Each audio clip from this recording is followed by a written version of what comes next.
Perfect. Well, good afternoon, everyone, and welcome to our industry talk on timing analysis for digital silicon devices, hosted by the IEEE student branch here at the University of Bristol. I am Marah, the chair of the branch. I'm happy to see you, everyone here in person and people joining us online. Just a quick brief about us. IEEE is the largest technical and professional organization dedicated to advancing technology. And our branch aim is to connect you with new ideas and people to kind of enhance your technical journey. The team basically includes Faize as our counselor, myself as the chair, Sophia as the secretary, and Yi as the webmaster. If you're interested to join, please just check out our website on the IEEE section at the University of Bristol. So just to move on to Davide, I just want to remind you that we'll be wrapping up this session with a 15-minute question and answer. So people joining us online, please do pop in your questions in the chat and make sure that you're muted. Now let's welcome Davide. He's our speaker today. He's the EnSilica lead for the system on chip engineering across multiple sites. She can come. Yeah. Yes, thank you. Yes, I will not say much about myself. You can read there. My bio, basically, got 25, probably more years of experience in digital design in particular. I've been hands-on for a long time before moving into more managerial roles. Even now, I do take as much time as possible to dive into technical problems and solutions. I'm leading for EnSilica the digital part of the company. So what I will do today is, first of all, just a few minutes introducing EnSilica, just explaining what we do and a little bit how we do it. And then we'll hopefully go into a sort of a mini journey of timing analysis, how we evolved over time, over the past, I would say 50 years, how things became more and more complex and what's happening now in the past 10 years for modern and complex chips. So let me start. Yes. Yeah, sure. Need to find how to do it. Start video, I guess. Yeah, okay, that should be it. Right. So let me do this instead. Okay, I hope it's all okay with Zoom and so on. Yeah, that's good. So let's start. Okay, that's the outline, but rather than going and spending time going through each item, let's immediately spend a few minutes explaining my company. So founded 23 years ago, our mission has always been from day one to do silicon design. We have done silicon design as a service for many years. Since 2016, we moved into what we call turnkey supply model, which is basically a sort of a fabless kind of business model. So the customer comes to us with an idea, with a document, sometimes with a set of PowerPoint slides, and that's what we do. We convert slides into silicon to an extent. Not only silicon, actually, it's the package and also all the logistics post fabrication that we also do. So what is called the supply chain management. So in this model, the customer will then request to us fully validated chips. Will then interact with the fab. We don't have a fab. The fabs are the usual one in Taiwan, TSMC, or global foundries, the famous ones that serve 90% of the world today. So we order the parts from the fab, we validate and qualify the parts, we give it back to the customer. So we are ISO 9001, that is a quality standard qualified. Functional safety, we operate in several markets from automotive, industrial, RF and SAT means digital communication, so 5G or satellite based communication, healthcare as well, got medical devices and experience of that. So the number of chips we have taped out is I don't have a precise number, it's in the order of hundreds probably over the past 23 years, from small devices in 180 nano down to 6, I think is the smallest one we just did, from small to very large.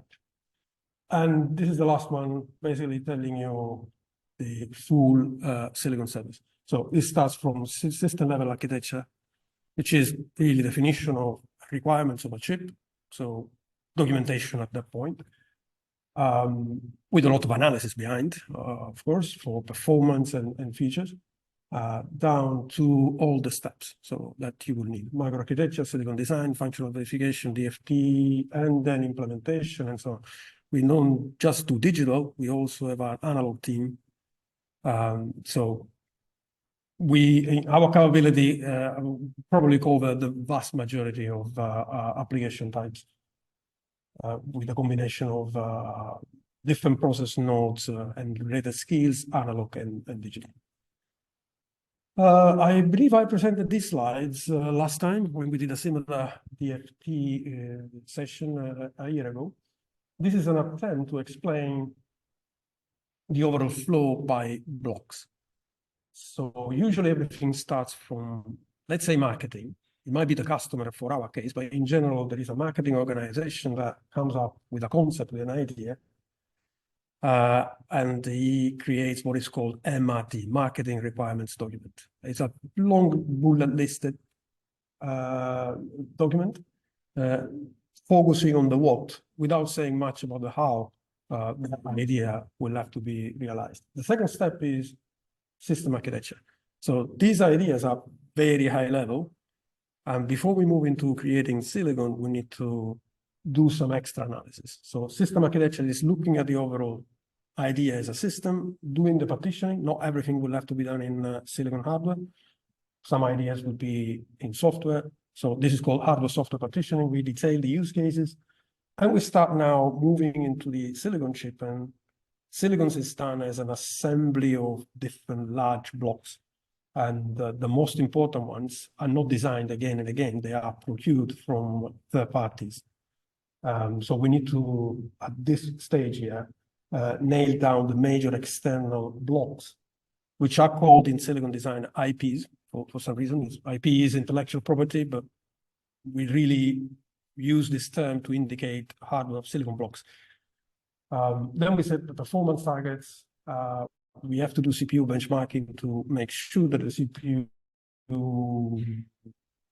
meets the computational power, caching, architecture, and everything is correct. So this is done at this stage, and we are still a bit off the silicon, the real silicon design. We then move into that green box, which is now real silicon. So in that box, we really say how we want to do it, and we do it. So SoC architecture, microarchitecture, that is really now into silicon design. So I will say my organization is mostly the green box, although it interacts a lot with the system architecture, and then of course with the silicon validation where we are involved, because when the silicon comes back, of course, you need the people who really know how the silicon has been designed. So there is no time to, of course, go through all the little steps, but all the steps and all the single items within each step. When we talk about timing, we are talking about performance. We are talking about making sure that the right frequencies for the digital blocks can be achieved. So this is not something that you can let at the end of your flow. So it has to be immediately assessed. So I will say that even in this SoC architecture stage, you need to keep the frequency in your mind, because even the position of the blocks may matter. So if you know you got two blocks which communicate at high speed, you have to place those in your floor plan next to each other. If you put them too far away, then you need to think about how to manage the distance, because distance in silicon means time. Every time you have to cross distance, you need to put buffers. As we will see later, you will start eroding timing from the time period you have from your budget. So even at the SoC architecture stage, already timing comes into play. And then the clock architecture will see the clocks, of course, is the most important signal you have in a digital system. So you need to design your clock architecture with timing in mind. And so on. So of course, the most important one, the timing constraint, the placement, when you start doing place and route and everything. So understanding and being able to manage timing is a skill that is used pretty much across the whole spectrum. Right. Okay, so you probably know what is RTL and a bit of the HDLI, but I thought it would be useful to assume that I start from zero, or perhaps refresh memories.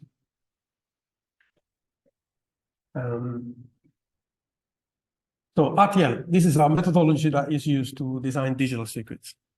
It's called RTL because it's register transfer. So it's a methodology. It's not the only one. There are other methodologies like asynchronous, where you don't necessarily think about transferring information from one set of register to another one with the clock being used as your pace. But definitely this is the most popular methodology. I don't know the percentage, but it must be like 99%. So everything is still designed at RTL level. Several other higher level of abstraction has been introduced, but RTL is still predominant, and it will be the case for a long time. The languages are VHDL, Verilog, System Verilog. In this case, it's VHDL. What you see there is a simple example of a counter.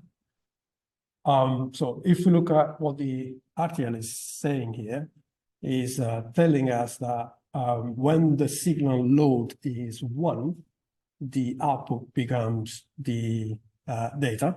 So it's like transferring whatever is in the input of that counter block. Otherwise, we just increase, we just increment. So this is not perfect, okay? So we don't, there is no like termination condition, there is no, it's a very simple example. So you give this to a synthesizer. Synthesizer will produce a netlist. The answer will not be like that. It will be a combination of NAND gates and depending on what is available in the library. But roughly, you can see already that you have like 2 stages. You go the next data, which is where the data are stored before they get captured on the other sets of flops, and some logic in between. So if you want to abstract this concept, this is how the RTL will always look like. Flop, launching flop, capturing flop, and some combinatorial logic in the middle. Then you have the signal, which is actually asynchronous, but we need to care about timing. I'll explain better why. If we ignore the reset, is a matter of transferring information from that launching flop to the capturing flop in time. So when I say in time, means that cloud in the middle, if it's too dense and too deep, it will add too much delay, so you will not be able to reach the destination in time. On the opposite, if it's too thin and too small, there is a risk that you will reach the destination even earlier than the clock, because the clock itself, which may look ideal here, might be skewed, and there might be some delay between the capturing and the launching flop. So, of course, the whole methodology is based on the assumption that from the source to destination, you do maintain the clock and the logic integrity of that construction. So you have to reach the second flop. So if you recapture on the same edge, it's a problem. If you capture on the next edge of the clock, is a problem.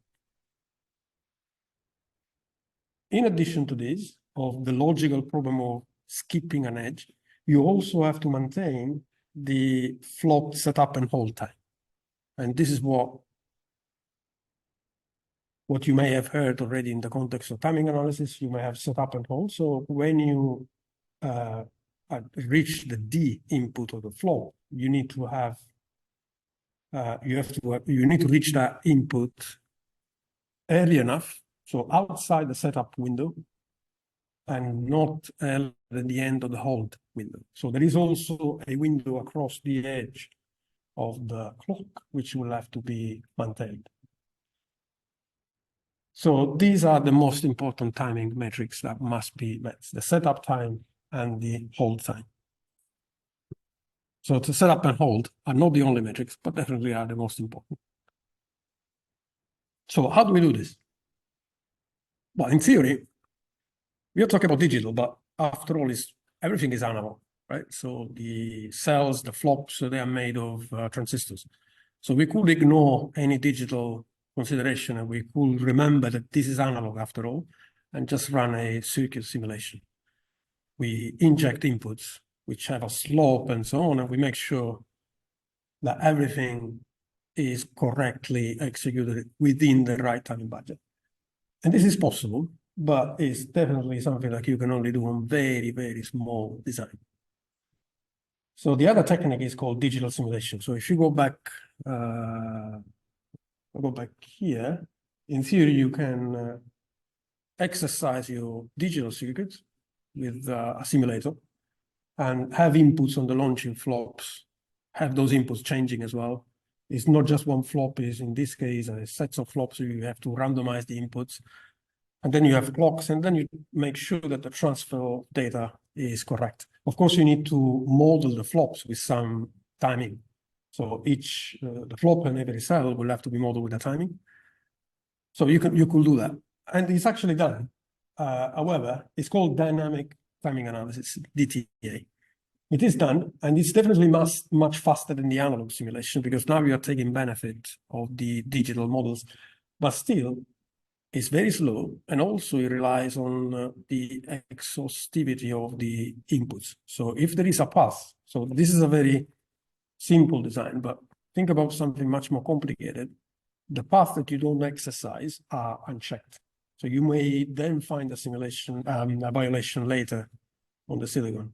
So you have to be exhaustive if you want to use digital simulation. And that's not easy. It's a problem that will make your simulation time explode if you want to solve it. So over time, the static timing analysis has been invented to address this problem. We still use DTA. I will explain when and why. But in static TA, basically the static delay requirements of the circuit are checked and with any input, so regardless of the input values and all the expected output values. Clearly, it's all based on models for each cells. There is no need for simulation. So it's all done statically. That's the beauty. It doesn't mean that it doesn't cost time. It takes time to do it, but much less than dynamic simulation. And it doesn't rely on quality of inputs, is top quality guaranteed. So these are the advantages. It is conservative. Basically, all timing paths, and I'll explain better how are considered. And the timing can be analyzed for worst case and best case. Two concepts to explain better, but basically the advantages is that it's totally exhaustive. The disadvantages are it's probably too pessimistic. One of the problem is you need to constrain your design. So, and the complexity of those timing constraints can be very, very significant. I have to introduce timing constraints, but I'll do it in a minute. The STA doesn't lack for logical correctness, of course. So you still need simulation. So don't think that because we are not checking timing with simulation, we don't need simulation, still need simulation for the logical integrity. The other problem is that it fits very well with the synchronous design style. As soon as you move away from pure synchronous not single clock, but synchronous kind of style, and you introduce mesosynchronous, pleisosynchronous, all those sophisticated synchronization schemes, the STA becomes very difficult to manage. Still possible, but the complexity of time constraints. Nevertheless, it's what it's used in the industry at the moment. And all those disadvantages, there are techniques to deal with. Okay. Timing modeling from systems. So what I will try to do now is to go step by step, layer by layer, and see how complex how complex the modeling of the standard cell timing should be to do an accurate timing analysis. So, for example, very simple, you have a combinatorial logic made of an AND and an OR gate. And you can think, okay, 60 picoseconds is the propagation delay of the AND, and 74 picoseconds of the other one. And that's it. And then you calculate, you add those delays, and you see whether those delays are less than a clock period or not. This is not adequate for various reasons. First of all, the output load of each cell will affect the propagation delay. So it depends on what the cell is driving. The more capacitive load, the bigger propagation delay. You cannot really ignore that element. You have a dependency on the input slope. So if the input is not perfectly vertical, it will never be, transition from 0 to 1 or 1 to 0. There will be a slope, and the less slope, the more propagation delay. There is also an asymmetry related to the slopes and to the internal functioning of the gates. 0 to 1 is not necessarily the same as 1 to 0. So delays will be different. And nothing like that is modeled with this. So yeah, I think I explained this. So like in the second case, this is 60 picoseconds, if I get it well. It will go up to, I think, 83 picoseconds because there is more load here. So you have to have a mechanism that gives you awareness of the load and changes the delay accordingly. As I explained, different transition produce different propagation delay. So here there is one delay for rising and one delay for falling, one delay for rising edge. So we should always talk about propagation delay high to low and low to high. And the other one, input slope sensitivity. If the slopes are not vertical enough, like this, then the propagation delay itself will change. So the rising time and the falling time will have to be considered. So this was very quickly understood many years ago, I would say in the 60s, probably 70s. And people introduced the linear delay model. So in this linear delay, the propagation delay of a gate is a linear function, a constant plus something proportional to the rise, to the input rise time, and something proportional to the load.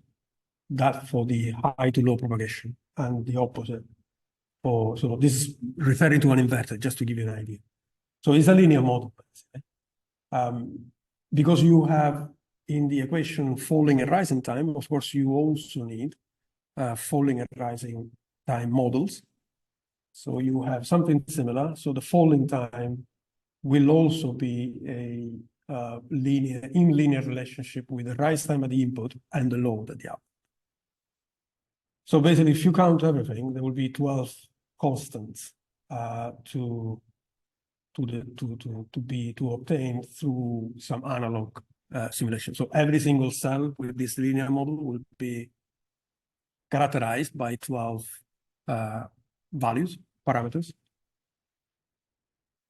at least.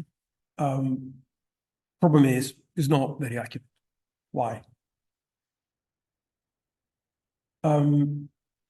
Because in the end, the physical laws are not linear at all. Yeah, sorry.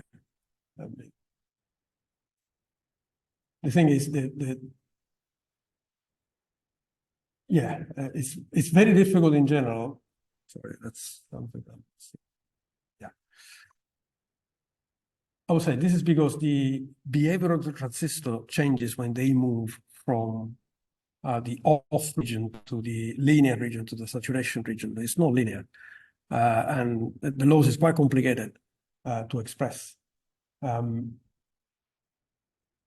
So in general, it is very difficult, but we still have to find a way to express, even in a very non-linear situation, we need to find a way to to perform accurate simulation, accurate timing analysis.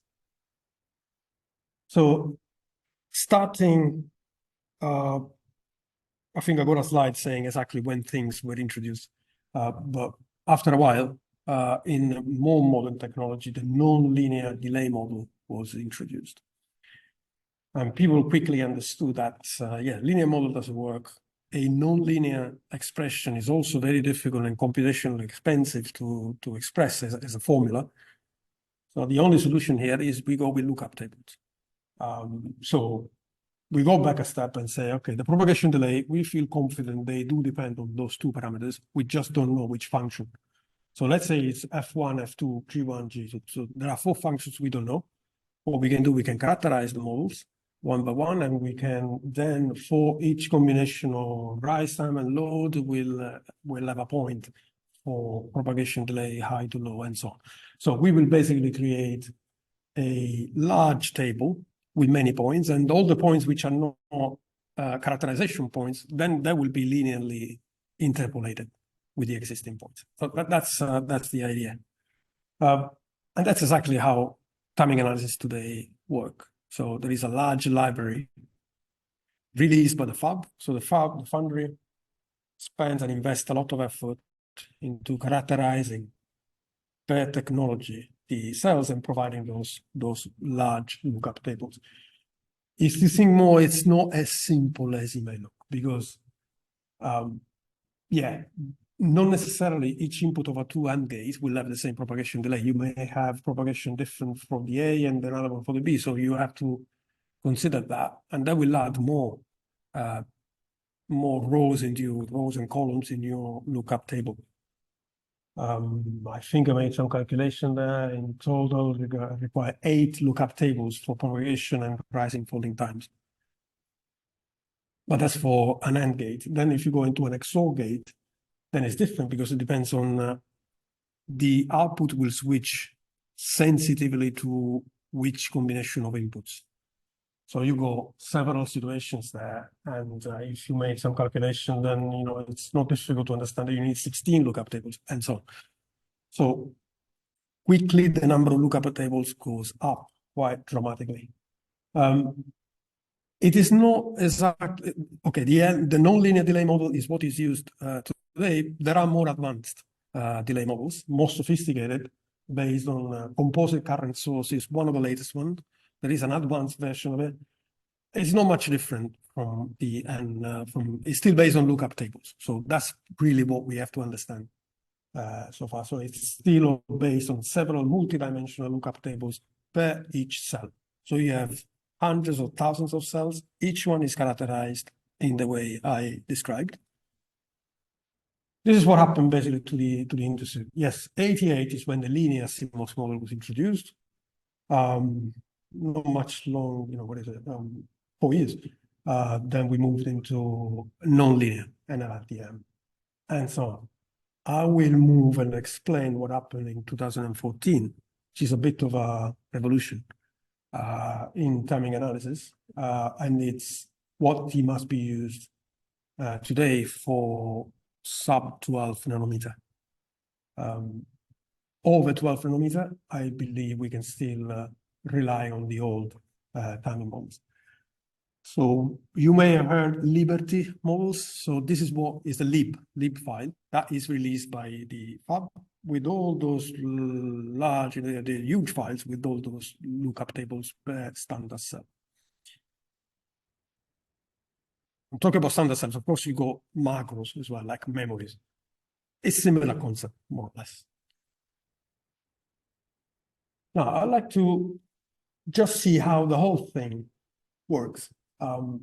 Extremely simple design, 2 flops with a buffer, with an inverter in between. So if we look at that equation there, for setup, we need to make sure that we reach that input, that clock edge within a clock period. So what happens here, you go from here, you count what it takes to go to here. So it it takes all this time here. So you have to also consider the time taken by the clock to reach here. Then the output of the flop will not be instantaneous. So there is another one. Then you got something for the inverter. Then you reach the input, and then you have all of this. So if you see this equation, it's basically making sure that the setup time is achieved here. You don't really need to consider this because this is affecting the launching path and the capture path. So as you can see, it's in both sides of the equation. This is called CRPM. It's quite common terminology in timing analysis, and the tools can remove that automatically for you. Just readjusting everything. This is what it's telling you, basically, that all of this has to be less than the time period. The time period, you need to tell the STA tool, but this is not something you have to do yourself. The timing tool will do it for you, but it's important to understand how it works because sometimes it fails. Then you have to understand why it fails and what to do to fix it. So the timing period is in the timing constraints. So that's something that, of course, is not contained in the netlist, which is one of the inputs to the SDA tool. The SDC will tell you also the time period. So this is a slack. The slack is basically the difference between the time period and all this, the rest.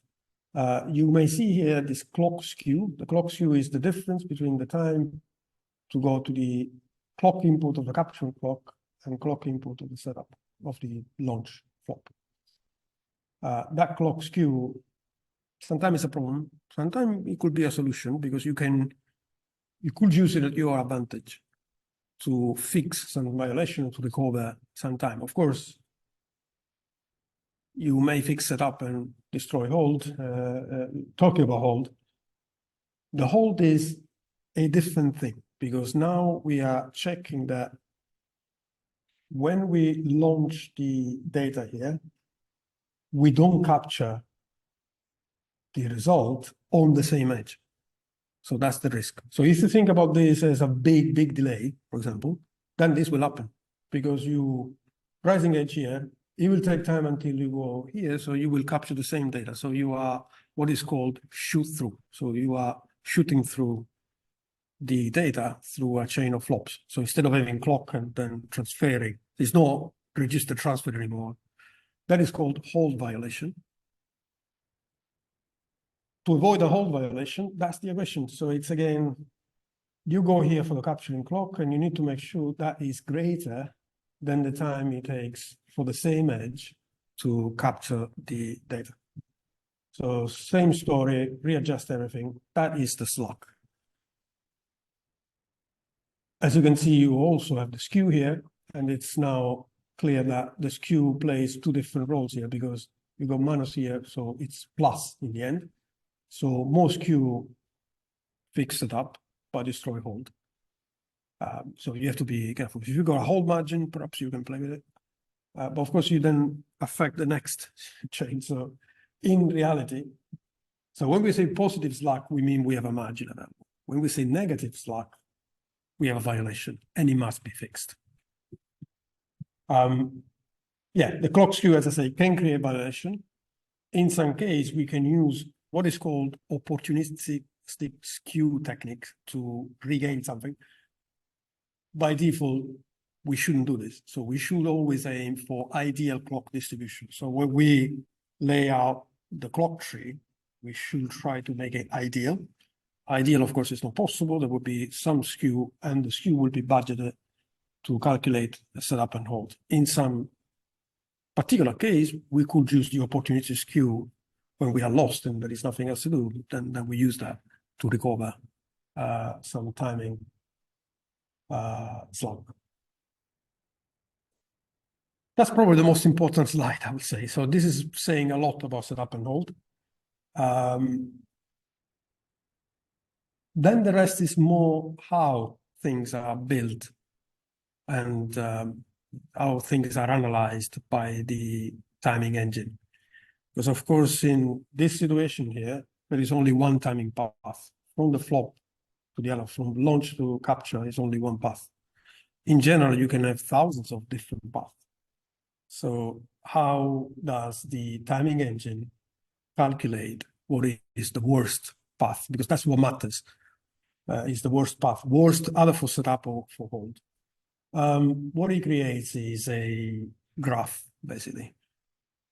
So as you can imagine, this is a more complex glue logic. So the inputs of the glue logic arrive a little bit late for the first two inputs. Each, let's assume very simple modeling, you go 100 picoseconds delay and 120 and so on.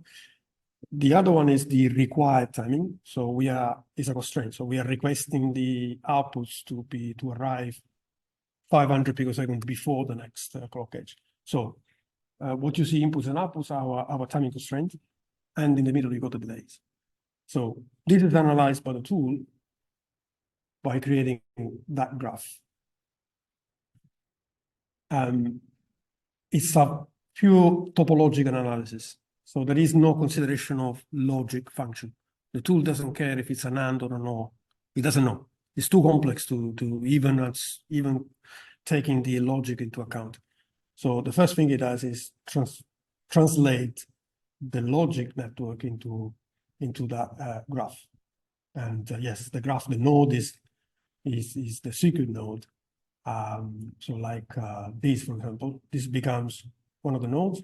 The way the graph arc is the timing path, and the weight is the delay. So once this is done, then he analyzes everything using these two laws. So you can easily calculate. You can see from here. So for example, you go 20 here plus 100, then we reach the other node with 120, and so on. So every time there is a decision to make, he annotates the worst possible timing. Like in this case, for example, you go 120 and 140, it should be 260. You see 320 because if you go through this path, that's actually bigger. So you take the max of all the inputs, basically, and so on. And you annotate all of this, going from the left to the right. And then they do exactly the opposite, but not almost the opposite from the right to the left, calculating the minimum instead. Basically, what we are trying to understand here is whether there is any slack available between required time and arrival time. So after we have annotated the graph with required and arrival time, we just do the difference. And if all these differences are positive, we got a slack. And the smallest value is the critical path. So that's another terminology. Critical path is very often used in timing analysis to indicate the path which is the most critical, either for setup, or is too slow, or for hold, is too fast.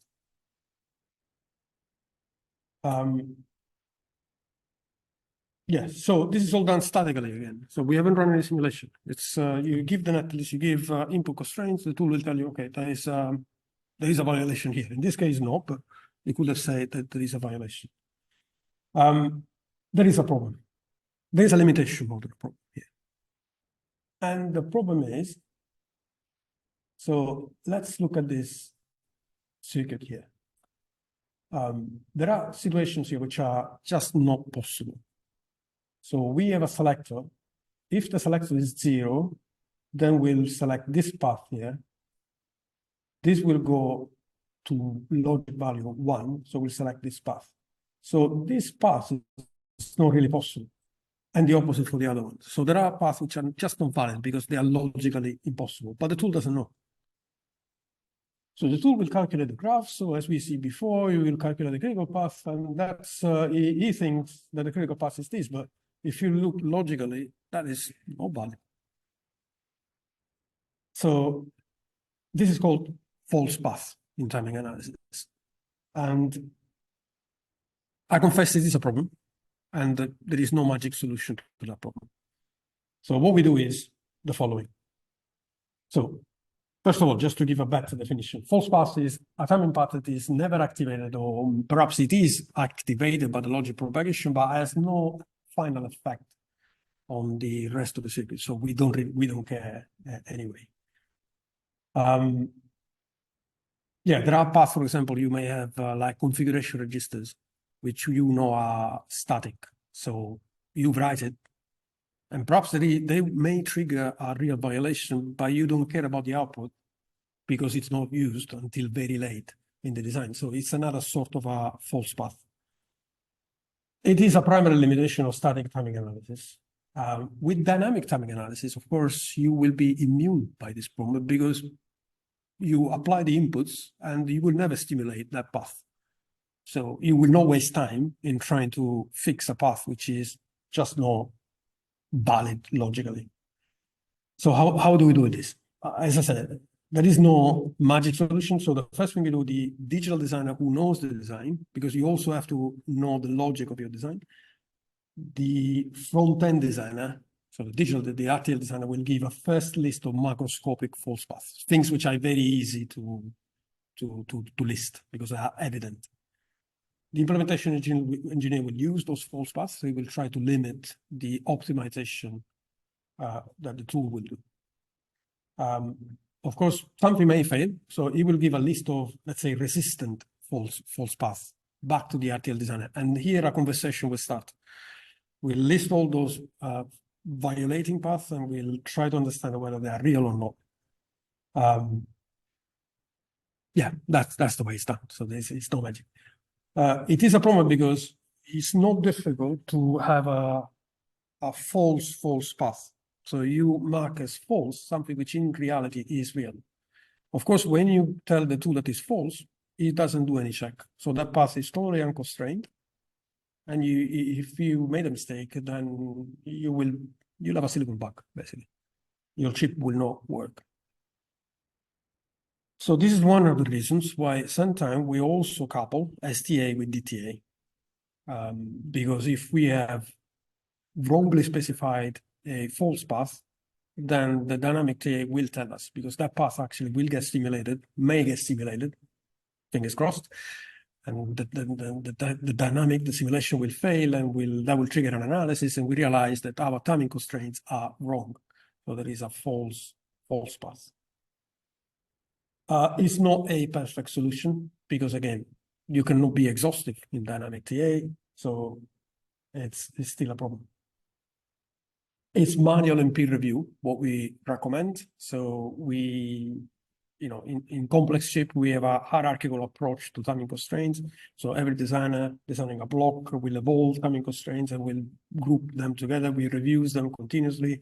I will try to limit the amount of false paths as much as possible. I've been hit myself by a few of them, not in EnSilica. In my previous job, it was something related to the reset, which was wrongly marked as a false path. As a result, the DDR interface every now and then didn't work in a way which took something like 2 months of debugging on silicon to understand, with huge financial loss, as you can imagine. So it is still a problem. Yeah. Sorry. Yeah. Yes. We just talk about setup. I'm not going to spend a long time on hold. The problem is similar. The equation change. Instead of max is now min for the first and max for the second. So it's the opposite. And again, you have to make sure that you don't reach destination too soon. So in this case, for example, after you do the analysis, we realize that there is a violation, which is here. So that is, now we are too fast. So we are arriving 30 picoseconds ahead of when. So what will happen here? The same edge will recapture the data. So shoot through, as I said before. So this must be fixed. So what is the solution here? Well, we have to make this critical path slower. That's easy. Just add 2 inverters and you make it slower. However, sometimes it's not this is not the case, but sometimes you can have the same path going into 2 branches, and then the full path, one would be failing for setup, and the other branch would be failing for hold. So basically the same bit is in common between 2 critical paths, one for setup, one for hold. Of course, if you add buffers now, you may fix the hold, but you will fail even more the setup. We call this conspiracy because it is. It requires some extra analysis when you have these things. It's not 100% clear, so it's the tool might not be able to help in these situations here. So you have to go there and understand yourself how and where you want to add those buffers to recover the hold without affecting the setup. This may or may not be possible. If it's not possible, then you have to go back to the RTL designer and try to explain what is happening. And we'll have to go back from the netlist up to the RTL level to understand how the RTL should be modified to avoid that conspiracy, as I said before. Yeah. Yeah, of course, we are simplifying everything here. We are just talking about single clock. That almost never happens. You always have multiple clocks in your design for various reasons, because you got real-time clocks for interfaces, because you need very fast clocks for performance-sensitive blocks, or perhaps slow clocks for non-performance sensitive blocks to save power. Usually complex design are partitioning clock islands, clock domains. So those clock islands, if they talk to each other, you need to understand how to do that. So those clock domains, those clock islands could be totally asynchronous when those clocks are statistically independent. Could be synchronous when they are dependent in a deterministic way, or might be meso or plasio-synchronous, other two synchronization scheme. Just to make one example, for asynchronous, you will have to have a multiple stage synchronization there. The tools will give you the ability to do that. So when you define clocks, which is another constraint. So in the timing constraints, you will say which clocks belong to the same group. So that will have to be considered synchronous, and which ones belong to the other group. So in this example, for example, clock 1, 2, and 3, they are synchronous to each other. So that means that the timing path from one clock, from clock 1 to clock 2, are valid timing paths, which means they will have to be timing analyzed and fixed if they fail. But any path from clock 1 to clock 4, they are not valid. So you are saying this in this way. If this is wrong, because actually clock 4 is, the path from clock 1 to clock 4 are actually real, and you made a mistake in defining the clock groups, this is a mini disaster to your chip. Because now, the tool is being instructed to not consider at all those timing arcs and will not fix it. So it will just leave them free. So this is one of the timing constraints that will have to be reviewed with a lot of care with the macro architecture of your SoC. It can be as simple as that. So that is 1 minute review. It can be hundreds of lines. It's useful to have those generated automatically. Not many industries do this because it's complex, but it can be done. And it's quite a safe thing to do. Yes, where do we perform timing checks in the implementation flow? It's in many places, okay? So during logic synthesis, so that's the first stage. So we give the RTL to the synthesizer. Synthesizer creates the netlist. There is no geometry, there is no backend yet. It's logic synthesis. So of course, for checking timing, you can still check timings, but you don't know the delays on the wires. So you have to assume a model. So zero while load model or while load model based on some geometrical models, like you estimate the area there, and the tool will try to make some estimation about the wire delays. Modern chips will have to be more accurate than this. So they will do physical aware synthesis. So they know more or less where big blocks pin out of your block sits in the floor plan, so they can better judge the real delays, and they can optimize the synthesis accordingly. Of course, timing checks are done during placement by the tool that does the placement. The clock tree synthesis That's the first thing that is done from a routing perspective. So as I said before, the clock is the most important signal. You want to make sure that you synthesize your clock and reach the flops at the right time with no divergence. At the placement stage, you assume the time the clock tree to be ideal. At the CTS stage, you now have a better understanding of the skews.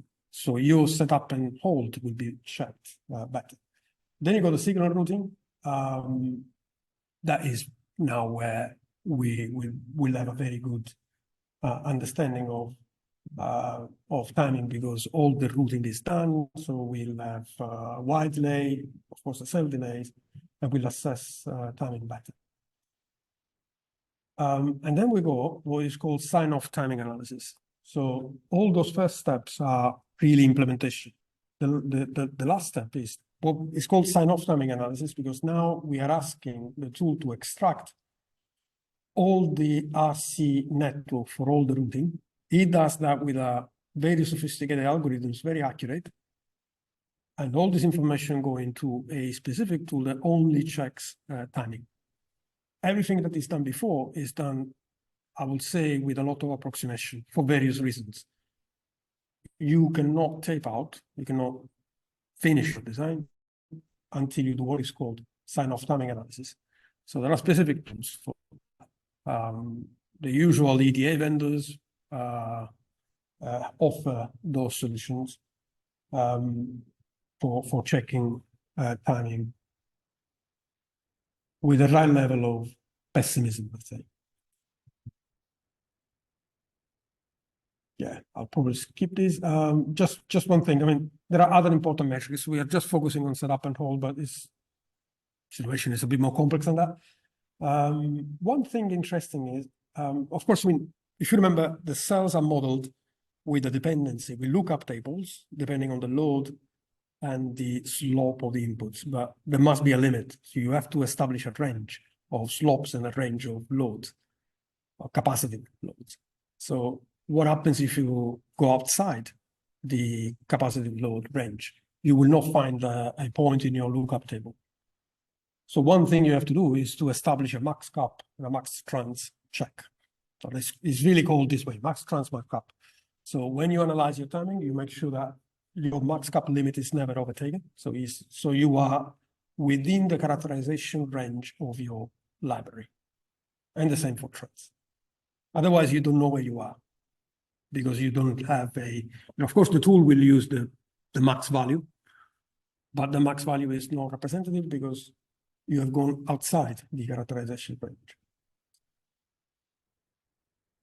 Yeah, so I'm just adding complications one by one. I haven't considered, for example, that clock is not ideal, not only from a network point of view, but at the source is not perfect. It will be affected by a jitter, so it will change. And that jitter will every now and then shrink my clock period. So I may think I actually achieving timing, but in reality, I'm not, because in some clock period, clock period, the period itself will be a bit smaller. We just use an uncertainty here. So we say, okay, the clock period, I don't know, is 10 nanoseconds. In reality, take away, I don't know, 5% from your budget. So it's we TA a 9.5 instead. Just an example of SDC. How do we know? It's a simple language. So this is how we constrain our design. We say create clock, set clock uncertainty to specific points in my design. Okay, so still haven't considered other issues like the PVT variations. So far everything is ideal, like there is no variations on process or voltage or temperature, and you have only one delay, whatever temperature you have. That's not really the solution. So we have done everything with all cells instance of the same type have identical behavior. That's not true.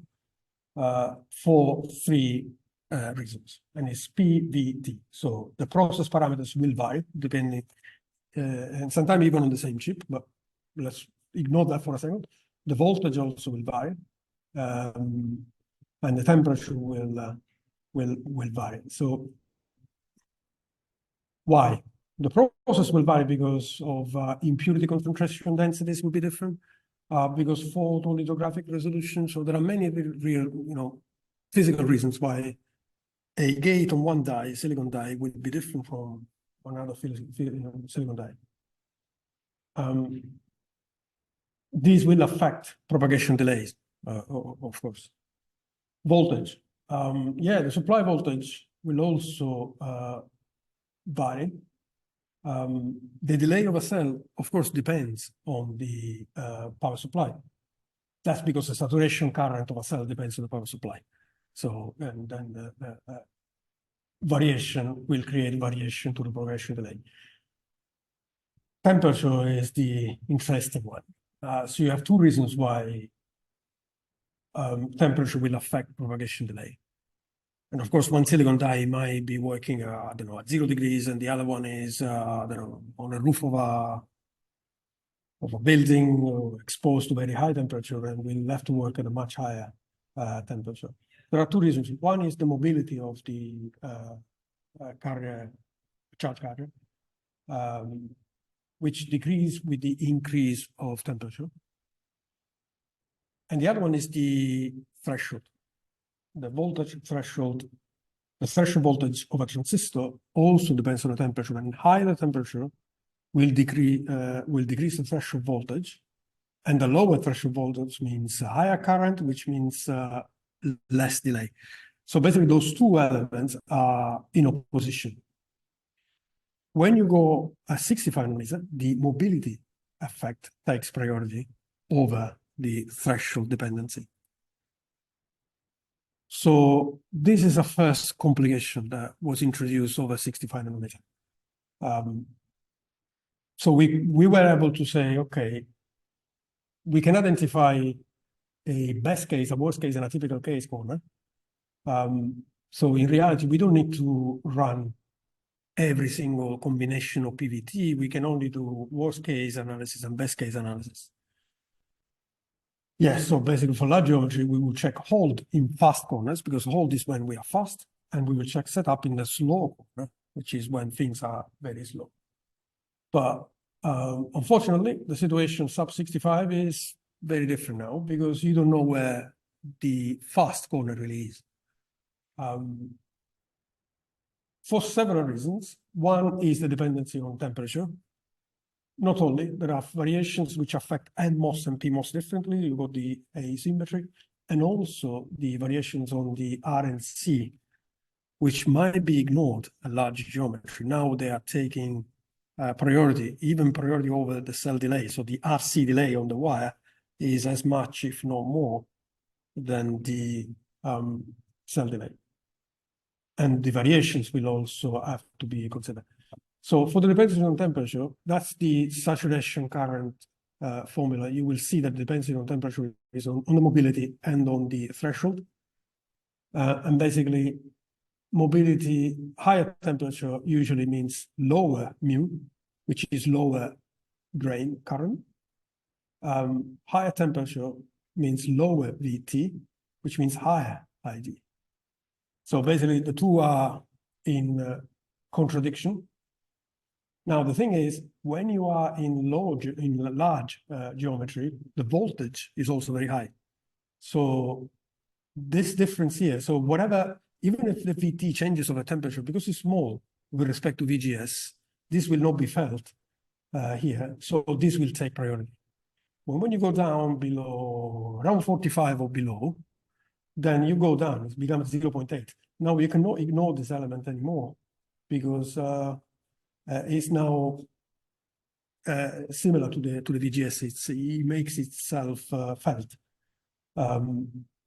So basically, that's what happens. For example, in 16 nanometer, another thing, not all the cells in your library have the same threshold voltage. You have HVT, SVT, LVT, ULVT, so different threshold voltage.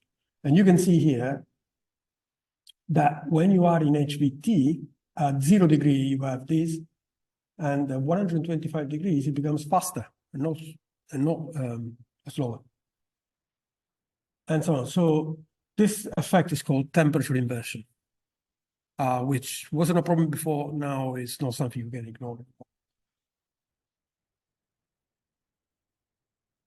Other problem is the difference between PMOS and NMOS, which will create other effects. So without going into too many details, you also have to consider the so-called skewed corners, where PMOS is low, but NMOS is fast, or vice versa. You got process variations on the wires as well, because the wiring is done through metallization and bias, which also change characteristics. The RNC values per metal and bias are not constant, and they can vary depending on where you are in the PVT space. So you go, these are the most famous ones, there are others, but you go those corners here. So in other words, we are assisting to an explosion of corners. So you cannot just do your timing analysis in one corner or two corners. Sorry, the word corner, I'm not sure why we use corner, to be honest. I think it's related to this thing here. So it's corner is because it's in the corner, I suppose. But it basically means PVT operating conditions. That's what corner means. So you cannot just do timing analysis one single corner. You have to go through everything, from to the front-end corners, fast for NMOS and fast for PMOS and so on. So and then you go the Y, the RC corners, and then go the temperature and the voltage also to consider. So basically, I have to perform setup and hold analysis in many corners. It's called multi-corner sign-off TA. So you can imagine that those lookup tables, which are huge for a huge number of standard cells, now the analysis have to be done in many different corners. So the computational power is going up. So and we are not talking about hundreds of thousands of flops and gates, but billions. So it's computationally very, very expensive. There is a trick to decrease the number. If you imagine a large logic cloud, not all the paths are actually real, is the problem I said before. There is a class of paths which already they are not real. For example, between the DFT and the functional world, these will be present, but they will never be exercised. So you can introduce TA modes.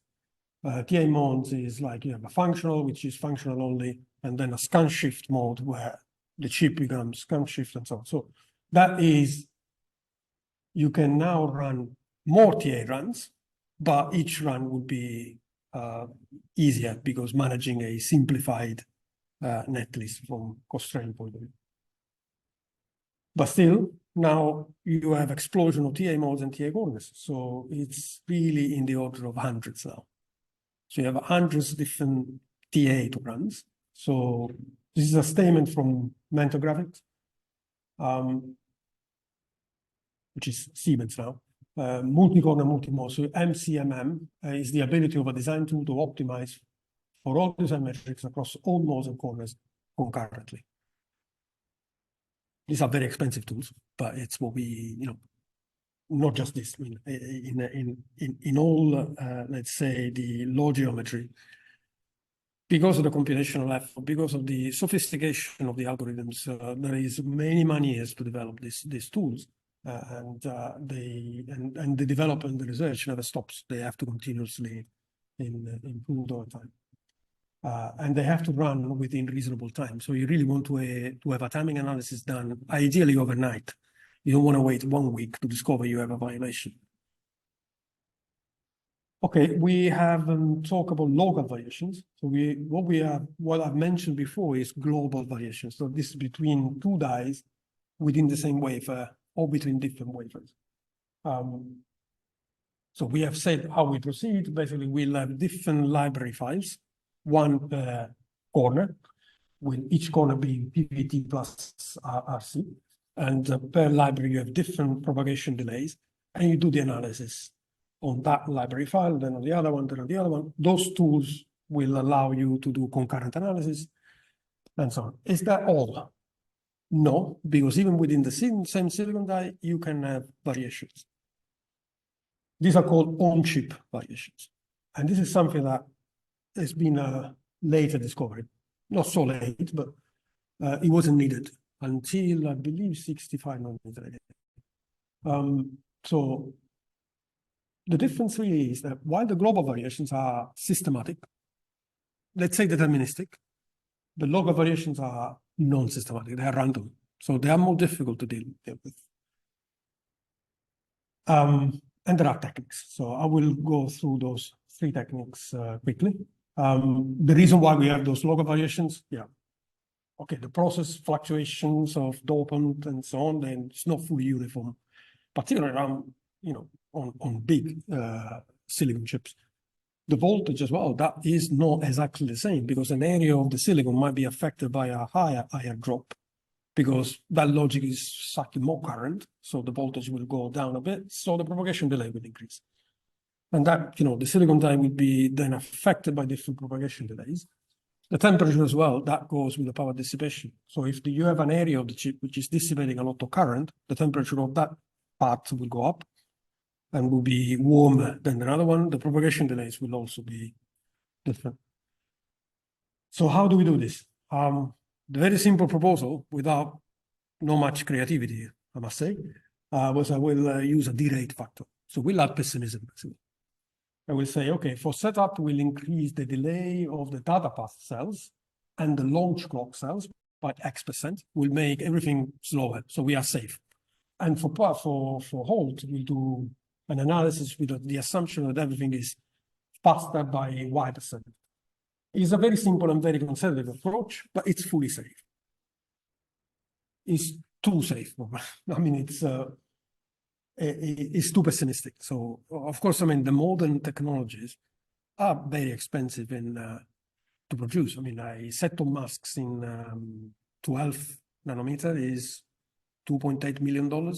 If you go to 7 nanometer, we go into $9–10 million.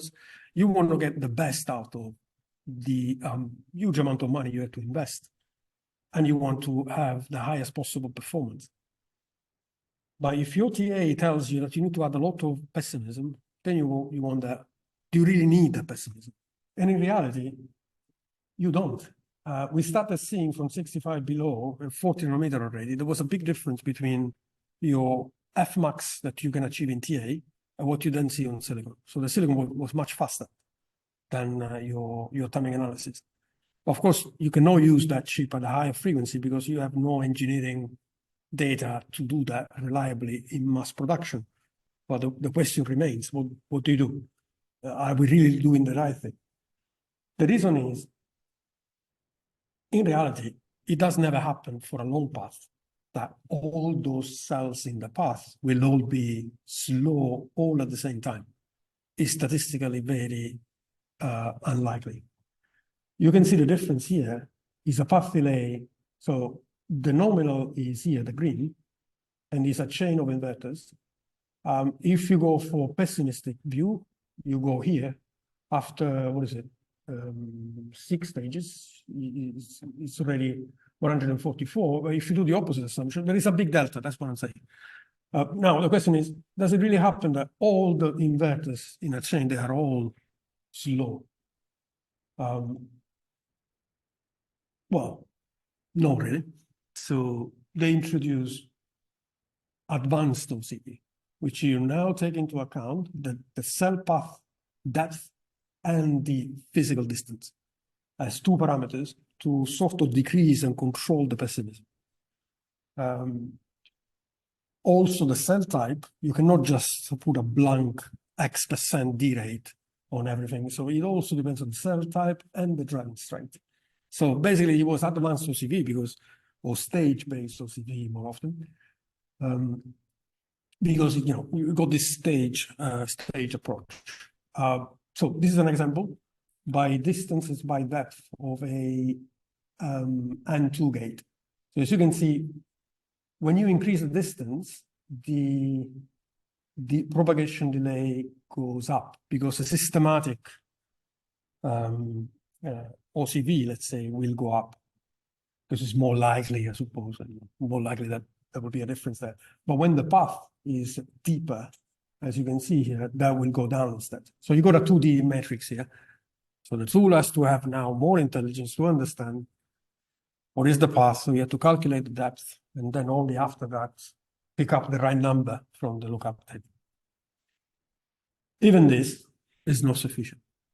In reality, we are trying to deal with something which is in nature a random problem, probabilistic, statistical problem, in a deterministic way. That was the fundamental problem. So in 2014, after many trials, the statistical OCV was introduced. So this is how today modern chips are TA'd. Definitely below 12 nanometer.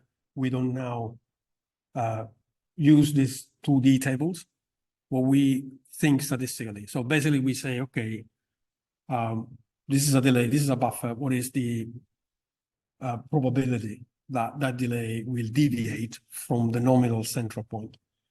So what we have is basically for each cell in each PVT corner, we have many libraries. So selected a PVT corner, you select a cell and for a certain load and a certain slope, you have a central average value and a sigma value. So basically a standard deviation across. So you can set up how much accurate you want to be. So you say, I want to have a sigma 3 analysis. So you will decide basically what kind of accuracy you want to have and which amount of risk you want to take. Let's say usually by default, I believe it's 3. You can go 4, you can go 2.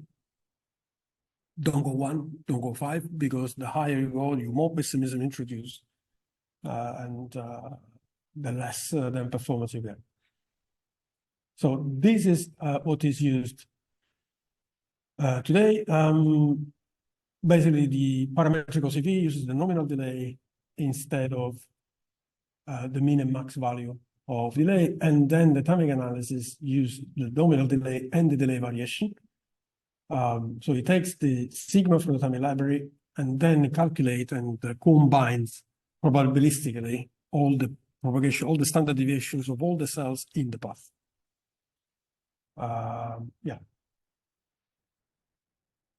So that's probably the final summary now. So what we have seen so far. So timing analysis is today done statically. We call it STA. It's a field in constant evolution. I haven't mentioned many things, just the surface really. Lower geometries require modeling of new physical effects. The accuracy must be constantly improved to get the full benefit of the new and very expensive process nodes. In terms of what kind of profile and what kind of skill set is needed, on small devices, it's pretty small, perhaps a single implementation guy. So the same guy who does place and route can also look after timing. But very quickly, when you move into medium and large devices, this becomes an area of specialization. You need to have an STA team with a TA leader who specifically looks after timing constraints, timing analysis. So he's a highly specialized, usually he's a digital designer with backend awareness that moves and does specialize himself in or herself into timing analysis. Sometimes it can be the opposite. Backend engineer with a solid front-end knowledge prefers doing that, but it is complex. You know, I just put that example that one of the chip we did. So we are talking, and it's medium complexity still. So there are much more complex than this. So we are talking about 30 millions of RTL altogether. We are from a front-end design complexity. But if we look at the backend design complexity, the lines of SDC was SDC is the timing constraints, is 43,000 lines. So there is programming language here. So it's not like a simple statement. Writing timing constraints is writing a piece of software in the end, but with a lot of awareness of your digital chip. In this case, there were 1,700 functional clocks if we add everything all together. So just to give you an idea, the level of complexity goes very high. And you do require specialized people. I think I got one last slide, which is on a different topic, really. But I thought it would be the right opportunity. What's going on here? Oh, sorry.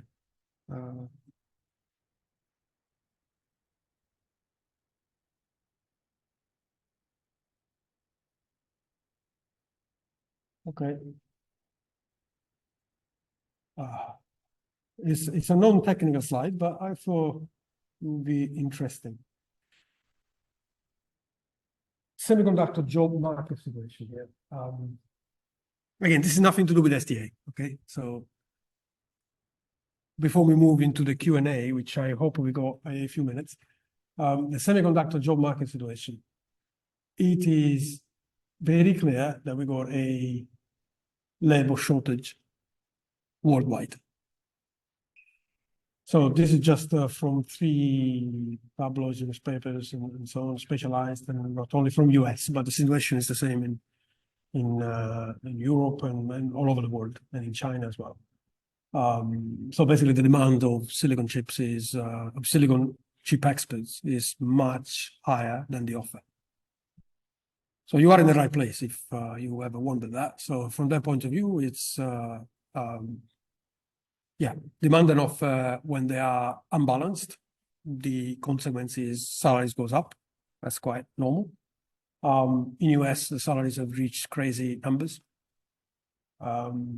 Experts in artificial intelligence silicon device can easily get $300,000 and things like that. So things are getting better all over Europe and so on. It's the concept better or worse, depending on where you are. But from an employee point of view, yes, that's the situation. Why? Why are we assisting to this change in the job market? This is from the Department of Education, US, and it's the difference between electrical engineers and computer science applicants over the past, many years. Computer science is exploding in terms of registration and so on. So people are applying. There are a lot of computer science is probably pulled by artificial intelligence. What I don't think students are realizing that you cannot run artificial intelligence on nothing. You need silicon chips. So we are now creating the opposite gap. So computer science goes up, this goes down. We are creating a debit. And this is becoming a problem. So this is one of the messages I want to leave, really. There is no way this field will become less demanded in the future. There will always be a need for more chips, unless we invent some new technology, but I don't see any trace of that in the next 20, 40 years. And of course, to run AI software, you need very capable chips, which are usually very expensive, very, very complex, and they require a lot of expertise. Timing is one of the expertise that is needed. And is an area of specialization. It takes many years to create a TA expert. You have to go through a lot of front-end and back-end design before you're ready to do that on complex AI chips in particular. Okay, that's it for me. It was a long and intense, I suppose, but any question? Thank you. Anyone have any question? Please. So thank you very much. It was very interesting to see all the challenges that digital designers will face. My question is that how long, time-wise, how long will it take for you in your company to design a chip till the take out? Usually, what is the length of the product? Yeah, it really depends on the chip and on what you mean by design. So where do we start from? From, let's say, specification. So we have a clear specification, and we are starting with RTL design, ASIC assembly. I would say it could go from 9 months from a very small microcontroller into 18 months for a larger device. So that's, I'm giving you, it's not precise numbers, okay? It's a range. So 9 months to 18 months. 18 months is for large devices with multiple physical partitions and a lot of complexity in functional verification, design, and implementation. After 18 months, you do tape out. Then you have a chance of first time success. Of course, then you get your part after, let's say, 3-4 months. It will take usually, I'll say, between 3 months to 9 months again for validation.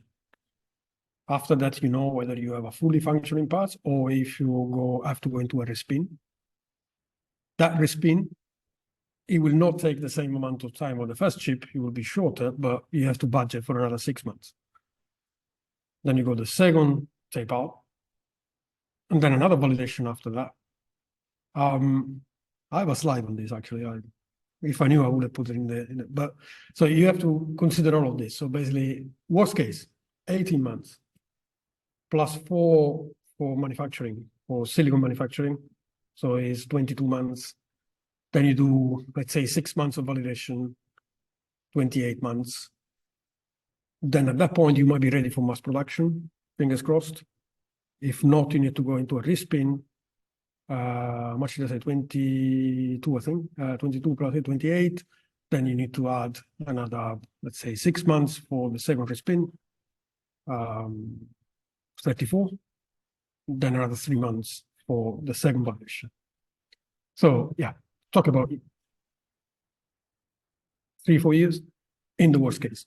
But this could go down into much less for first-time success products, which is always what we want to do, or for smaller devices where the development time is much, much less. So you can easily go into 1.5 years, 2 years for mass production. Yeah. It can be a long process. It's expensive, of course. So you do it if you know your device will give you the return on investment. This is something that a startup will have to consider very carefully. It's a different subject, but often you may see startups that have done experiments on FPGA, which are very cheap. At some point, the FPGA becomes not profitable anymore because it's just too expensive, or maybe it's too power hungry. And they think, oh, we need an ASIC. Usually they underestimate the cost and the duration.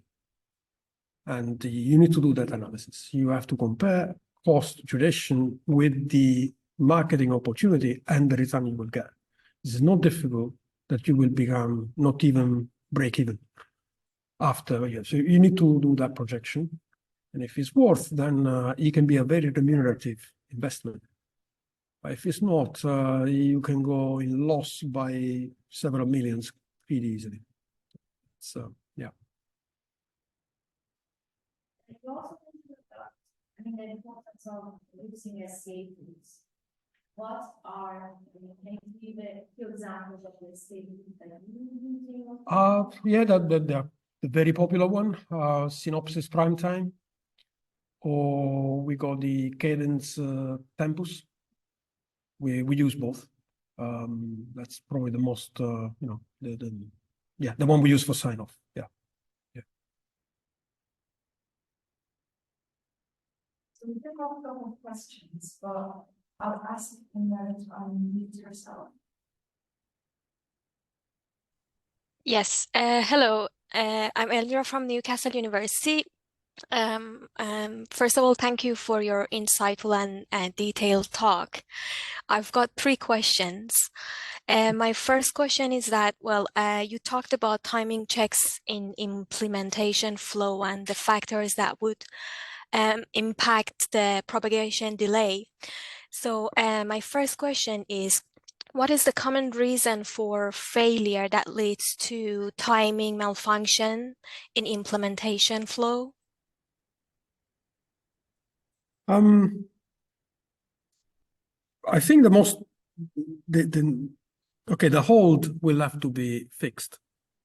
And that is, So the way it works, when you run the first implementation, the implementation tool itself will check timing because it's the algorithms today are timing-driven placement. So timing is already considered, but it's considered in a simplistic way because of many reasons. Because we will know, because the implementation tool has a different objective and a lot of work to do. It has to place cells and do the routing and so on. So you cannot sustain the burden of doing timing analysis for all the possible corners with all the OCVs. It will not do that. So we'll do a simplistic analysis, but it will still keep timing under control. It will produce a setup picture and a hold picture. So your question is, what is the most likely timing failure that implementation tool will see? They will see a lot of failures at the beginning. They will see a lot of hold violations and a lot of setup violations. That's pretty normal. Normally, this is what we call implementation flow. Then you try to fix setup first because you need to place cells. You need to fix that because you make the assumption that hold is fixable by adding delays and is an easier one to fix. But it's it's both, to be honest. It's not just one of the two. You got violations. I never seen in my career a design that you run implementation and it's just clean out of implementation at the first run. If that's the case, it's because it's really under constrained and it's you're not getting the best out of that piece of RTL. You are running it with a very low frequency and it's very relaxed situation. But normally you don't do this for the business reasons I said before. I mean, silicon is expensive. You want to get the best out of it. So you'll always be in that situation where it is difficult to close timing. It's never, it can be less or more difficult, but it's never like first run, all done. And you'll have timing failures in pretty much all metrics. Yeah. Thank you. My second question would be, what procedures are followed for post-silicon validation of the fabricated chips? Right. You mean specifically for timing or in general? Just in general. Right. Okay. We have two major, well, three, but let's say one is called testing. The testing is basically making sure that manufacturing didn't introduce manufacturing faults. So it's not about finding logical bugs that you may have added in your RTL. It's not about finding timing violations that for some reason you didn't see in your implementation. It's about checking that the manufacturing itself, the fab, didn't add faults. It's a completely different area. You need to add DFT structures in your design to do that. It's called testing. So that's the first thing. There are big machineries called testers. You put your chip and you stimulate your chip with a lot of vectors that you generate by simulation. And those vectors will try to cover using complex metrics. So it's a bit of a difficult field. It's difficult to summarize the answer in a few words, but we'll try to make sure that the basically the product is absolutely compliant to the model that you released, and the manufacturer didn't introduce any additional mistakes. And perhaps the product is completely bugged and faulty and it doesn't work, but that is a functional aspect. So testing is the first. The second one is called functional silicon validation. And this is about running software for real applications. So now we are really trying to use the silicon for what it's supposed to do. So I don't know, if it's a microcontroller for a jet engine, we will check it on a validation board first. So you have to develop that in mind. It's a special PCB that has validation as a requisite. And you try to exhaustively check following the usual verification metrics. So you start with a unitary test for all the interfaces, then you do complex use cases, but you're really validating your parts. The third thing is called qualification. Qualification is done over different PVT conditions. because so far you haven't checked that your parts are all still functioning in extreme operating conditions. And you use oven to increase the temperature, you go into high voltage, you ask the fab to explicitly give us skewed corners, so fast silicon or slow silicon, you do that qualification characterization as well. So 3 main things: testing, silicon validation, qualification. Thank you very much. And lastly, what is your opinion about using silicon compounds such as silicon carbide or even graphene for ICs? I am not, no, I know the question. I'm not an expert, I'm afraid. I'm following the new trends. It sounds extremely exciting and interesting. That's what the best I can say at this point. I never used it. I never designed with that technology yet. I suspect I will get there at some point before I retire, which is not going to be tomorrow. Okay. But I can't say more. Has definitely something to pay attention to for sure. Yeah. Has EnSilica taken any steps towards it? Not yet, no. Not yet. Okay. No. Thank you very much. Thank you. Okay. Some questions? Well, thank you very much. Okay, that's good. It was a pleasure. Thank you, guys. Thank you.